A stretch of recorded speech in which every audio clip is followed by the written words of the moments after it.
Many of us are so used to carrying on to stress and worry and anger and negative emotions that it becomes normal to us. More normal than living in flow and being happy and living in passion. The feminine energy does not choose to hold on to being stressed. Hello and welcome back to my channel. My name is Aisha, and on this channel we talk about feminine energy, personal development, and a little bit of business. So if you like that, make sure to hit that subscribe button and that like button on this video. I got this really interesting comment on TikTok, and someone asked, how does it seem like feminine women can be so in flow and trusting of the process and so stress-free no matter what they're going through in life? And it's true. You oftentimes see behind the scenes and in front of the screens feminine women allowing things to just flow. They look like they have no worries in this world, and they're always happy, they're always stress-free. They don't look like they are going through the things that they are going through if they're going through something. And while yes, you may not know everything that goes behind the scenes, maybe there is a moment where that woman is having a breakdown, or is actually sad, or is going through something, or she's dealing with something on an emotional level that nobody really knows. The feminine energy does not choose to hold on to being stressed, hold on to trying to control situations, and that's really where stress and worry and anxiety comes from a lot of the times, is not knowing how things will turn out, constantly thinking about it because you have no control over the situation. I want to talk about how you can emulate that stress-free energy and actually become stress-free, become more tapped into your feminine energy, and allow things to just happen in flow so that you can release a lot of the stress and anxiety that you may be facing, whether you're going through something small or big. I know that for me personally, when I'm going through something, whether it is being behind on a deadline or being late to something or something huge, like I've noticed that I have this ability to just stay calm and trust the process, is what I like to say. Trust in a higher being, trust that everything will always work out. I have trust and faith in the bigger picture, and I'm always 100% confident that no matter what I'm going through, it will always turn out okay. This has allowed me to not hold on to stress and anxiety. It has allowed me to move on from situations faster. It has allowed me to remain the person that I am, happy, confident, high self-esteem, and not allow other situations or emotions take control of me and control of my life. Because when you become stressed and anxious and you live in that state of anxiety and stress, it starts to change who you are, the way that you talk, the way that you interact with people, the way that you do things, your opinions on things. Maybe you develop a different personality, you start to talk a little bit differently. Maybe you lash out and you hurt the people around you. Being in an anxious and worried state is not ideal, so let's get out of that. I'm going to give you 3 things that you can do in this video that will allow you to be more in tune with your feminine energy and let go of a lot of that stress and anxiety so that you can live more in flow. First, let's start with the body.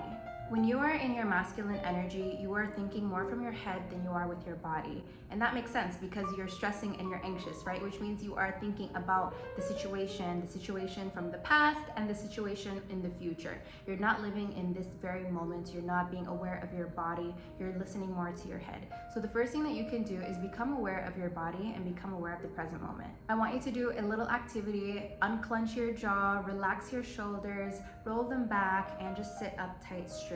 Many of us naturally have our jaws clenched and a little bit of a hunchback because we're constantly on our phones and the shoulders are kind of raised in like a stressed state. So the first thing that you can do is just release all of that tension in your jaw, in your face, in your shoulders, and in your posture. This is a good activity that you can do throughout the day so that you can become present in the moment and with your body and allow your body to actually relax and let go of that tension that you're carrying in your jaw, in your shoulders, and in your posture. I know you've probably heard this, but stress and anxiety can actually be a killer. It can give people diseases and sicknesses if you carry on that energy too long, and it affects our bodies. So what I want you to do is just listen to your body. When your body feels weak, or maybe you're losing sleep, maybe you feel groggy, you've been taking a lot of naps, that is a sign that your body is being worn out from the stress and anxiety.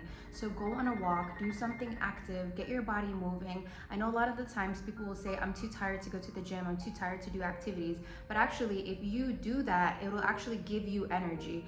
I know it sounds weird, but it's the opposite effect. So even when you feel like you're tired, you're actually not. It's just your mind. Go out there, get active, get your body moving, and you'll notice that after you don't feel the same, you actually are not as tired as you thought. Fill your body with fresh fruits and vegetables and nutrients like a salad or a fruit smoothie. Just overall, take care of your body and be aware of your body and the present moment. Another thing that I love to do, that I always recommend people to do, is to try to get a dance session every single day, whether it is in the shower, it's in your bedroom alone, it's in your home randomly, in your car, driving somewhere. When you're dancing, you're releasing so many happy chemicals. It's very similar to working out, but in that moment when you're dancing, whether it's to music or not, it's just something different than working out, and it makes you happy in a different way. And I know it's awkward or uncomfortable, especially if you don't do it or you don't do it regularly, but I've noticed that when I implement dancing every single day, even if it's 5 minutes, with the women that I coach, when I tell them to start dancing, and they always tell me it's uncomfortable at first, but when you get used to it, you'll notice that it actually relieves a lot of stress, because you're just tuning in the moment, you're tuning into your body, and you're just doing something fun and relaxing for you.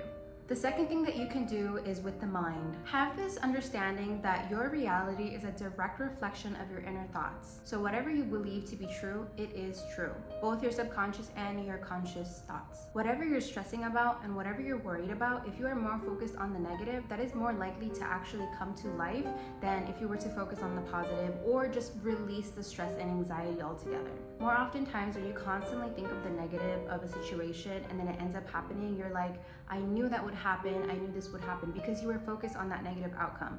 And that is more likely to happen than you being shocked that it didn't happen because you were so focused on it. What I want you to do is, while you seem to already be focusing on the worst possible outcome or something that you're stressing about, think of the best possible outcome. Try to switch your perspective and the way that you're looking at this thing that you're stressing and worrying about into something positive. And keep in mind, your thoughts in your mind is much more powerful than you think and has the ability to manifest and create reality. So if you have this belief system that something is a certain way, even though you don't want to believe it and you accept this as reality, what your body and what your mind and what your actions will reflect is that belief system. For example, if somebody is stressed or worried about ending up alone forever, and they have this belief system that they're not worthy of love and that if somebody were to love them, eventually they would leave them, their actions will reflect that whether they know it or not. For example, they will push away people when it comes to hard times and hard conversations that would, maybe bring the relationship towards a better place. They might have an emotional wall up and not allow other people to enter their space and cultivate genuine relationships with people. They may get annoyed at people that seem to be genuinely interested and love them and just continuously tell themselves and that person that, no, you don't truly love me, I'm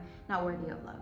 So it's really important to change the perspective that you view yourself and the perspective of the things that you're stressed and worried about, because it will manifest into your actions, your habits, your thoughts, and your words, and that will create your reality. The best thing to do is to change the perspective to focus on the best possible outcome. For example, if you just lost a job, the way that you can look at it is that this was not meant for you, it wasn't good for you, and maybe it was holding you back in your career, and whatever happens next is best suited for you and is meant for you.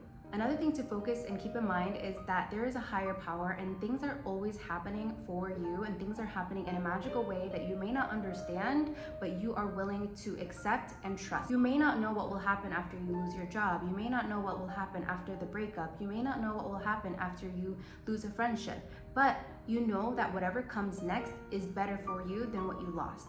You are being protected from something and prepared for something better. This is the best mindset to have so that you can worry and stress less. You won't hold on to that stress or sadness or negative emotions for a long period because you understand that you maybe just be emotionally reacting. However, you have a bigger understanding that you didn't lose something that was meant for you anyway. The third thing that you can do is with actions. Something that I've done over the past few years is write down things that I'm grateful for. Whether you want to buy a book just for your gratitudes or just have a running list on your notes app, it's always good to be conscious of the moment and write down and become aware of what you are grateful for. And this is important for many different reasons. Number one, this puts you in a positive and grateful state of mind. You become aware that while you may be stressing and while you may be negative and sad and emotional over something, there is much, much more to be grateful for, and that you are actually much more blessed than you think. And the second reason is because of the RAS, which is the reticular activating system. This is scientifically backed. When you become grateful for something or you show interest in something, you attract more of it. There's this example that I always share, and it's this. Have you ever noticed that when you say that a red car is your dream car, and suddenly that month all you see on the roads are red cars, you see more and more red cars?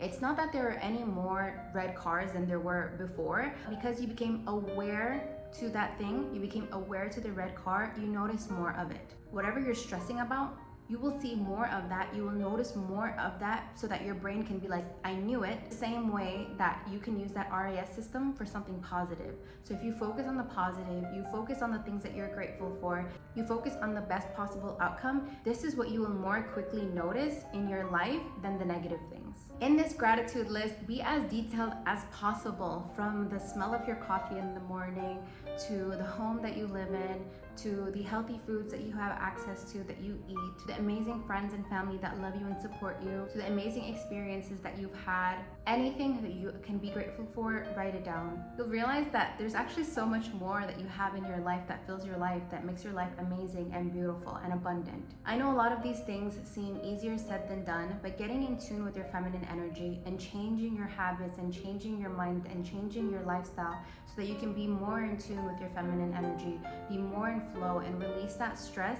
It is a constant work that you will be doing over the rest of your life, but ultimately it's going to change your life for the better. You will become a different person. You will embody a different energy. You will attract different people. You will attract different opportunities. You will be in a more relaxed, calm state of being and state of life, that you'll notice that everything around you will just change. So just have full faith and trust that whatever you're doing it with the best of your knowledge, as long as you are committing to continuously learning and putting back into yourself so that you can continue to elevate and continue to grow and continue to become the best version of yourself. That's the most important part. So while you may be stressing and worrying and not living up to the ideal woman that you want to be, the most important part is that you're trying your best and you're learning, you're constantly pouring into yourself, and make sure to dedicate that to yourself. Make sure to always continue to learn, make sure to always pour into yourself and do what you need to do, even if it feels uncomfortable. Many of us are so used to carrying on to stress and worry and anger and negative emotions that it becomes normal to us. More normal than living in flow and being happy and living in passion. So it will feel uncomfortable, it will feel weird, and when your life becomes too peaceful, you'll start to wonder, like, where is the chaos, where is the mess, because you got used to it. But don't let that feeling overpower you. It is much better for you to live peacefully and in tune with your feminine energy, living in the present moment, stress-free, and I'm sure you want that too, and that's why you're watching this video, and I hope that you enjoyed this video, and if you did, please hit that subscribe button and that like button, and I will see you in the next video.